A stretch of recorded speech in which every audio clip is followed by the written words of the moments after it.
Hello friends, welcome back to my channel Suji foods and vlogs. మీలో కనుక ఎవరైనా మన ఛానల్ని కొత్తగా చూస్తున్నట్లయితే సబ్స్క్రైబ్ చేసుకొని పక్కనే ఉన్న బెల్ ఐకాన్ అయితే క్లిక్ చేయండి. వీడియో కనుక నచ్చినట్లయితే లైక్ చేయడం కూడా మర్చిపోకండి. మనకు సమ్మర్ అయితే స్టార్ట్ అయిపోయింది కదండి. ఈ సమ్మర్లో ఇలాంటి షర్బట్స్ తీసుకోవటం వల్ల హెల్త్కి అయితే చాలా బాగుంటుంది కదా.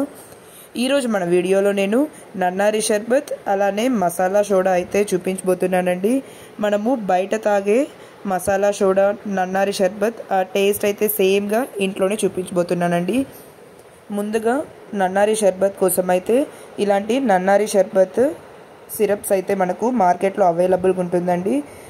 అవి ఇంకా సోడా అలానే లెమన్ అండి. కావాల్సిన ఇంగ్రీడియంట్స్ అయితే చాలా సింపుల్గా వితిన్ 5 minutesలో మనం ఈ డ్రింక్ అయితే ప్రిపేర్ చేసుకునేయచ్చు.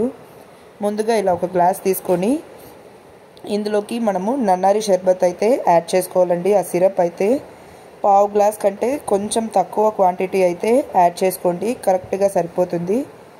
మీకు ఇంకొంచెం ఎక్స్ట్రా కావాలి అనుకుంటే ఫ్లేవర్ ఇంకొంచెం యాడ్ చేసుకోవచ్చు. ఇందులోనే ఇలా ఒక హాఫ్ లెమన్ అయితే స్క్వీజ్ చేసుకోవాలి.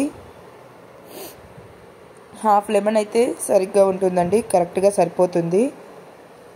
ఇప్పుడు ఇందులోనే మనము సోడా అయితే యాడ్ చేసుకోవాలండి. సోడా కొద్దిగా యాడ్ చేసుకుంటూ మిక్స్ చేసుకోవాలి. మీరు ఇందులో నానబెట్టుకున్న సబ్జా సీడ్స్ కూడా యాడ్ చేసుకోవచ్చండి. మీకు నచ్చినట్లయితే యాడ్ చేసుకోవచ్చు. ఇక్కడ నేనైతే యాడ్ చేయటం లేదండి. ఇలా సోడా అయితే కొద్దిగా యాడ్ చేసుకోవాలి. ఇలా కొద్దిగా యాడ్ చేసుకొని అంతా ఒకసారి బాగా మిక్స్ చేసుకోవాలి. మనకు మార్కెట్లో అయితే చాలా బ్రాండెడ్ నన్నారి సిరప్స్ అయితే దొరుకుతాయి కదండి. మీకు నచ్చినవి తీసుకొని ఇలా అయితే ట్రై చేయండి, చాలా బాగుంటుంది టేస్ట్. చూసారా, అంతా ఇలా ఒకసారి బాగా మిక్స్ చేసుకోవాలి. అంతే అండి, ఎంతో టేస్టీగా ఉండే నన్నారి షర్బత్ అయితే రెడీ అయిపోయింది. ఇందులో మీరు సబ్జా సీడ్స్ యాడ్ చేసుకుంటే కూడా టేస్ట్ అయితే చాలా బాగుంటుంది. నచ్చని వాళ్ళైతే స్కిప్ చేసేయచ్చు. మనం బయట కొని తాగే నన్నారి షర్బత్ లాగానే ఉంటుందండి టేస్ట్ అయితే. ఇప్పుడు నెక్స్ట్ మనమైతే మసాలా సోడా అయితే ప్రిపేర్ చేసుకుందాం. చూడండి, ముందుగా ఇలా ఒక గ్లాస్ తీసుకొని ఇందులోకి ఒక హాఫ్ లెమన్ అయితే స్క్వీజ్ చేసుకోవాలి. ఈ గ్లాస్కి అయితే ఇలా హాఫ్ లెమన్ అయితే కరెక్ట్గా సరిపోతుందండి. మీరు క్వాంటిటీకి తగ్గట్టుగా అయితే లెమన్ అయితే యాడ్ చేసుకోండి. అలానే మనకు మార్కెట్లో జల్జీరా పౌడర్స్ అయితే అవైలబుల్గా ఉంటుంది కదండి. అవి ఇలా కొద్దిగా యాడ్ చేసుకోవాలి. అంటే ఒక 1/2 టీ స్పూన్ లేకుంటే ఒక 1/2 టీ స్పూన్. అలానే కొద్దిగా సాల్ట్ కూడా యాడ్ చేసుకోవాలి. ఇందులోనే సోడా యాడ్ చేసుకోవాలండి. సోడా అయితే కొద్దిగా యాడ్ చేసుకుంటూ మిక్స్ చేసుకోవాలి.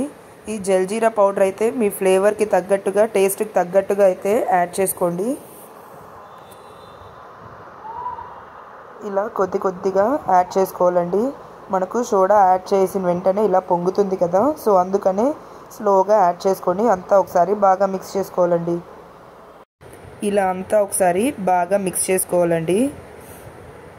అంతే అండి, ఎంతో టేస్టీగా ఉండే మన మసాలా సోడా అయితే రెడీ అయిపోయింది. చూసారు కదా ఎంత సింపుల్ ప్రాసెస్ అని. ఈ సమ్మర్లో ఇలాంటి డ్రింక్స్ మీరు కూడా ఇంట్లో ట్రై చేసి చాలా బాగా ఎంజాయ్ చేయొచ్చండి. ఈ వీడియో కనుక మీకు నచ్చినట్లయితే లైక్ చేయటం అస్సలు మర్చిపోకండి. ఇలాంటి సమ్మర్ డ్రింక్స్ అయితే మీ ఫ్రెండ్స్ అండ్ ఫ్యామిలీతో కూడా షేర్ చేసుకోండి, చాలా ఈజీగా ప్రిపేర్ చేసుకోవచ్చు. చూసారు కదా ఎంతో టేస్టీగా ఉండే మన నన్నారి షర్బత్ అలానే మసాలా సోడా అయితే రెడీ అయిపోయింది. వితిన్ 5 minutesలో మనం ఎంత సింపుల్గా ప్రిపేర్ చేసుకోవచ్చో చూసారు కదా. చాలా తక్కువ ఇంగ్రీడియంట్స్తో చాలా టేస్టీగా ప్రిపేర్ చేసుకోవచ్చండి. సో వీడియో కనుక నచ్చినట్లయితే లైక్ చేయండి, షేర్ చేయండి. అలానే మన ఛానల్ని అయితే సబ్స్క్రైబ్ చేసుకోవటం అస్సలు మర్చిపోకండి. సబ్స్క్రైబ్ చేసుకొని పక్కనే ఉన్న బెల్ ఐకాన్ అయితే క్లిక్ చేయండి. సో ఫర్దర్ నేను పెట్టే వీడియోస్కి అయితే మీకు నోటిఫికేషన్స్ వస్తుంది, మిస్ కాకుండా చూడొచ్చండి. Thanks for watching. మళ్ళీ ఒక ఇంట్రెస్టింగ్ వీడియోతో మీ ముందుకు వస్తానండి.